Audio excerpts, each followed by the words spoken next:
नमस्कार, आप देख रहे हैं भारतीय समझौता एक्सप्रेस 24 न्यूज़। आपका स्वागत है। और आइए बात करते हैं तेज़ रफ्तार बिजली के करंट की, जिसकी वजह से एक हाथी ने टकराकर गंवाई अपनी जान। पुलिस विभाग द्वारा मुनादी कर कुछ असामाजिक व गुंडा लोगों को किया गया है तड़ीपार, पुलिस ने की घोषणा। आपको बता दें, किशोर वाडला की संपत्ति पर बुलडोजर चलाकर किया गया ध्वस्त। और आइए देखते हैं अर्चना की खास खबर।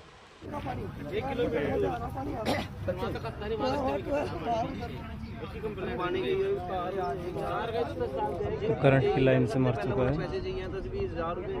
पुत्र फखरुद्दीन निवासी अलावलपुर रोड, थाना फतेहपुर, सहारनपुर।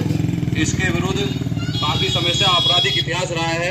चोरी और आर्म्स एक्ट और मारपीट एनडीपीएस एक्ट के मुकदमे रहे हैं, जिसको देखते हुए आपराधिक प्रवृत्ति का व्यक्ति है, इसको 6 माह के लिए जिला बदर कर दिया गया है। यदि किसी व्यक्ति को 6 माह के दौरान यह दिखाई देता है तो तुरंत पुलिस को सूचना दें।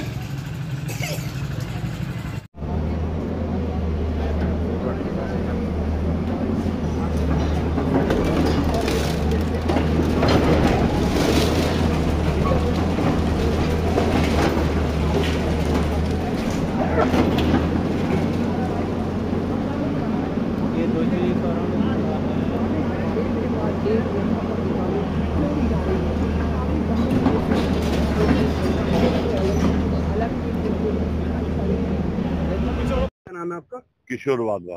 किशोर जी, आज ये जो पुलिस फोर्स है और भारी संख्या में लोग इकट्ठे हैं, क्या कार्यवाही हो रही है ध्वस्तीकरण की और क्यों हो रही है सर? पूरी बात देखिए, ये ध्वस्तीकरण की कार्रवाई तो दिसंबर 2024 में आदेश हुआ था और कई बार नोटिस भी आए, क्योंकि 8-10 महीने गुजर गए उसके बावजूद भी। तो हमें सरकार पर भरोसा था कि कहीं ना कहीं हमारे लिए विचार किया जा रहा है, जो अब तक ध्वस्तीकरण की कार्रवाई नहीं हुई। और अब भी ध्वस्तीकरण जो होने जा रहा है, इसके लिए ना तो हमें कोई नोटिस मिला, ना कोई फोन द्वारा हमें सूचित किया गया। जैसे आम लोगों ने अखबारों द्वारा सूचना प्राप्त हुई कि ध्वस्तीकरण की कार्रवाई है, ऐसे ही हम लोगों को सूचना मिली। हाँ, लगभग परसों से परिषद के लोग आए और उन्होंने पूछा हमसे, क्या आपको मालूम है कि ध्वस्तीकरण होने जा रहा है? हमने कहा जी, हमने अखबारों में पढ़ा है। तो उन्होंने कहा अपना सामान खाली कर लीजिए, 25 को आपकी ध्वस्तीकरण की कार्रवाई। ये ध्वस्तीकरण की कार्रवाई क्यों हो रही है? देखिए, हमारा जुल्म कह लो या उसमें हम मुजरिम बोल लो, हमने आवासीय में व्यवसाय किया है। समस्त हिंदुस्तान, समस्त मेरठ, जहां पर ये पूरा बाजार, आधा % तो मैं कहता नहीं कि जो कमर्शियल गतिविधि पे कमर्शियल चल रही हो, 100% आवासीय पे ही कमर्शियल गतिविधि चल रही है और सजा हमें मिल रही है। जैसे एक आतंकवादी होता है ना, उसने कोई आतंकवाद कर दिया और उसको बुलडोजर चला दिया, हमें आज की तारीख में हमें आतंकवाद घोषित कर करके और हमारी बिल्डिंग को ढहाया जा रहा है। तो ये जो आपका जो रजिस्ट्री कराई थी, वो आपने कमर्शियल में कराई? हमारी रजिस्ट्री कमर्शियल में है। हमारे बिजली के बिल 14 रुपए यूनिट कमर्शियल में आता है। जीएसटी लेकर के, गवर्नमेंट को टैक्स दे करके हम व्यापार कर रहे हैं। कोई गैर कानूनी कार्य नहीं कर रहे। बच्चों के कपड़े हैं, दवाइयां हैं, डॉक्टर हैं और खाने पीने का सामान दिखता है। यही सब चीजें जो हैं वो यहाँ पर तो इसके अंदर आवास परिषद ने इस 25-30 साल के अंदर आपसे कभी कोई इस तरीके की बात की कि आप ऐसा काम क्यों करें? नहीं, हमें आवास विकास ने कभी इस तरीके से नहीं टोका। नोटिसबाजी जरूर रही और न्यायालय में केस चल रहा था। कभी आवास विकास के किसी परिषद के आदमी ने हमें ये नहीं कहा कि आपकी गतिविधि के साथ चल रही, ना किसी अधिकारी ने कहा। बात रखने के लिए कितनी लंबी लड़ाई लड़ी है? जी देखिए, सन 2014 से लड़ी रहे हैं। तब समझता हमारी किस्मत थी, ध्वस्तीकरण इसी तरीके से डीएम एसएसपी आए थे और कुछ चमत्कार हुआ था, ध्वस्तीकरण से हम लोग बच गए थे। अभी हमें ईश्वर पे भरोसा हो सकता है कोई चमत्कार हो जाए। हम तो आखिरी सांस तक ईश्वर पे भरोसा बनाए रखे है अभी।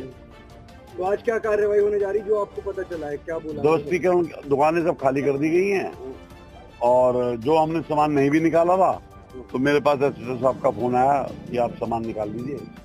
तो हमारा मन भी नहीं था, जहाँ करोड़ों का नुकसान है वहाँ इतने लाखों के नुकसान को क्या सोचना। लेकिन अब हमने इनके दबाव से हम वो सामान,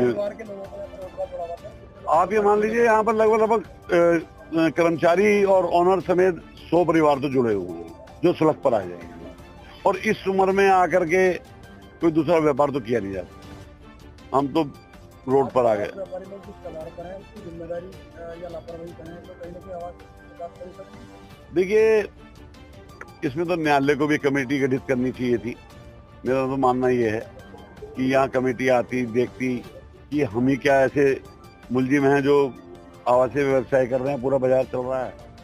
तो कुछ ना कुछ कमेटी बना करके, उनको एक संस्था बना के, कुछ ना कुछ सरकार पे दबाव बना के इसको कोई संविधान ला करके इसको रेगुलराइज कराना चाहिए।